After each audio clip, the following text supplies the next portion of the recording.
অতি ভয়ঙ্কর, একদম অন্ধকার লাগতেছে। লাইট জ্বালিয়ে দেখতেছি, দেখেন কিরকম কালা কালা দাঁত বের করে রাখছে, একবারে ভীষণ ভয়ঙ্করভাবে রয়েছে। দেখে কেমন যেন লাগতেছে, অন্ধকার, বোঝা যায় না। এরকম একটা বিল্ডিং এই জায়গায়, ভিতরে অনেক অন্ধকার, একেবারে ভীষণ ভয় লাগতেছে। অন্ধকারে বোঝা যাইতেছে না, হালকা হালকা একটু ফর্সা আইতাছে। এখন ওদিকে যাইতাছি আর দেখতাছি, কিন্তু কোনো কিছু দেখতে পাইতাছি না। জানলা অনেক কিছু জায়গায় জায়গায় ভাঙ্গা, এমনকি দরজা জানলা এক জায়গায় আছে আরেক জায়গায় নাই, এইভাবে রয়েছে। এটি অনেক পুরানো একটি বাড়ি, জমিদার। সেই বাড়ির ভিতরে ঢুকছি, দুইখানে ঘুরে দেখতেছি, কিন্তু দেখতে আসে দেখি যে জায়গাটা অতি ভয়ানক, কেমন যেন একেবারে বিশাল বড় একটি রুম। এই রুমের ভিতরে ঢুকছি, ঘুরতেছি রুমের ভিতরে, কিন্তু রাস্তা বিরসা পাইতাছি না, কেমন যেন লাগতেছে। দেখতেছি চার মধ্যে দেওয়াল করা, দরজার ভিতরে ঢোকার পরে আর কোনোই পাইতাছি না। সামনে দেখালে ঘুরতেছি আর দেখতেছি, কেমন যেন লাগতেছে যে এদিকে একটুখানি দরজার মতন আছে, অনেক এদিকে যাইতাছি সামনে গিয়ে আর দেখতেছি, কিন্তু কোনোই পাইতাছি না। রাস্তা আছে, এদিক দিয়ে যাইতাছি এখন, একবারে দেখেন কীরকম জঙ্গল, প্রচণ্ডভাবে রয়েছে জঙ্গলে। এদিক দিয়ে আসার পরে সামনে দেখি গর্তের মতো নিচের দিকে একবারেই করা সিঁড়ি আছে। আবার এই জায়গায় আসার পরে দেখি যে কীরকম একবারে নিশ্চুম ঠান্ডা বাতাস আইসা পিরপির করে লাগতেছে শুলে, একবারে কীরকমভাবে রয়েছে দেন। দেখে প্রচণ্ড ভয় লাগতেছে। এখন খালি করতেছি আর দেখতেছি লাইট মাইরে, কেমন যেন ভাবে এইভাবে করে আছে বিল্ডিংটি, একেবারে নিশ্চুম নীরব জমিদার বাড়ি। এই জায়গায় এসে এখন দেখি যে সন্ধ্যার টাইমে ভয় লাগতেছে, কেমন যেন প্রচণ্ডভাবে ঠান্ডা বাতাস এসে লাগতেছে শরীরে, পিরপির করতেছে খালি বাতাসে, কিন্তু কোনো পাইতাছি না। লাইট জ্বালাইতাছি, লাইট জ্বালাইয়া দেখতেছি আর যাইতাছি, কেমন যেন একলা এই জায়গায়, কোনো সারা শব্দ নেই।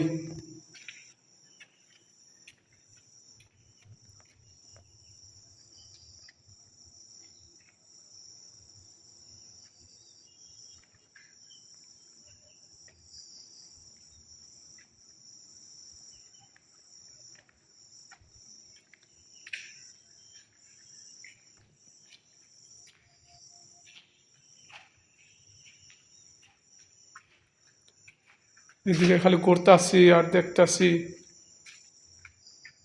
অন্ধকার, লাইট জ্বালে তারপর যাইতাছি। সন্ধ্যার টাইমে মাকড়সার বাসা বাইন্দা রয়েছে জায়গাটার মধ্যে। এই জায়গায় কোনো মানুষজন বলতে কেউ বসবাস করে না, আগেকার জমিদার বাড়ি।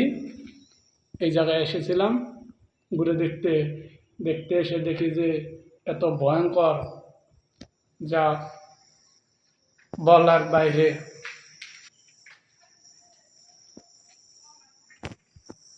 কোনো সারা শব্দ নেই, একদম নিশ্চুম।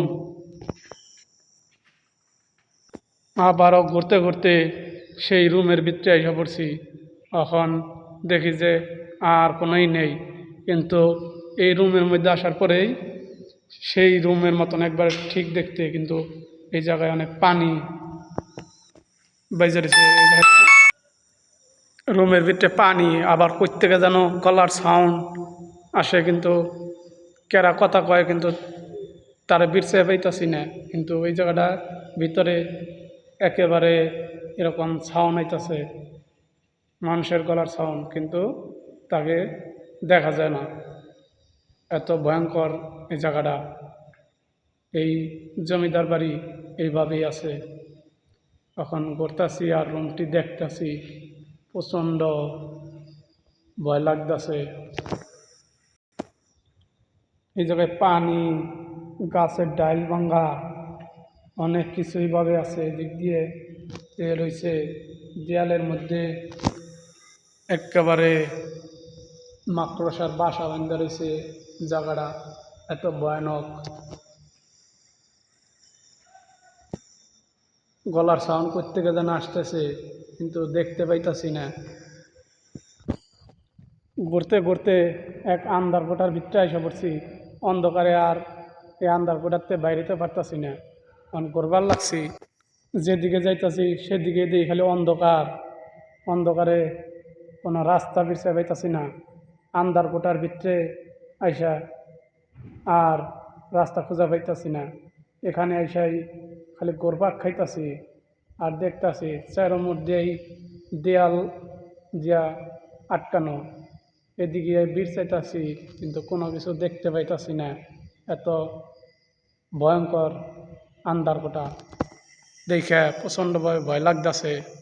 ঘুরতাছি আর দেখতা, যেদিকে যাই সেদিকেই দেখি খালি অন্ধকার, কোনো কিছু দেখতে পাইতাছি না। এত ভয়ানক ভয়াবহ এটা দেখা একবারে শৈলের পশম দাঁড়ায় উঠতেছে ভয়ে। কিন্তু যেদিকে যাই সেদিকে দেখি অন্ধকার, কোনো কিছু দেখতে পাই না, খালি দেয়াল দেয়াল দিয়ে আটকানো। অন্ধকারে জঙ্গলের ভিতর দিয়ে বাগানের বাসবের ভিতরে এখানে এসে আটকে গেছি। তারপরে আর কোনো কিছু বলতে পারিনি। তারপরে এই পর্যন্তই আজকে।